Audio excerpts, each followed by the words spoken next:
চলতি বছরে উন্মুক্ত মাঠে অনুষ্ঠেয় সব বিভাগীয় তফসির মাহফিল স্থগিত ঘোষণা করেছেন দেশের জনপ্রিয় ইসলামী আলোচক মাওলানা মিজানুর রহমান আজহারী।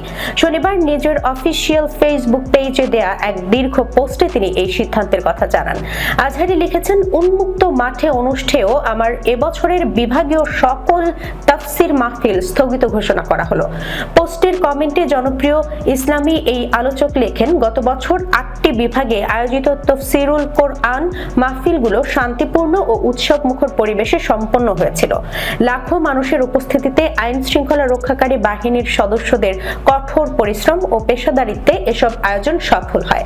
তবে এবারের প্রেক্ষাপট ভিন্ন। বর্তমানে সারা দেশে নির্বাচন কেন্দ্রিক উত্তাপ তৈরি হয়েছে। আর অন্তর্বর্তী সরকারের ঘোষণা মতে আগামী ফেব্রুয়ারিতেই জাতীয় নির্বাচন অনুষ্ঠিত হবে।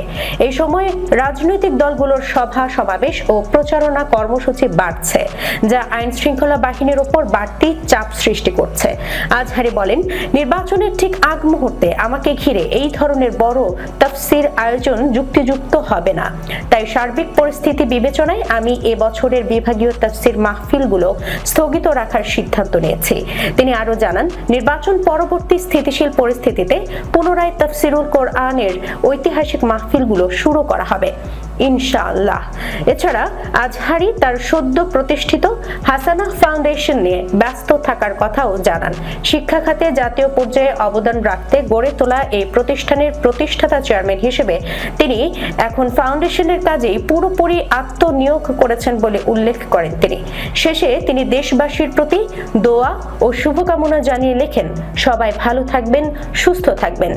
হাসানাহ ফাউন্ডেশনের জন্য সকলের আন্তরিক দোয়া কামনা করছি।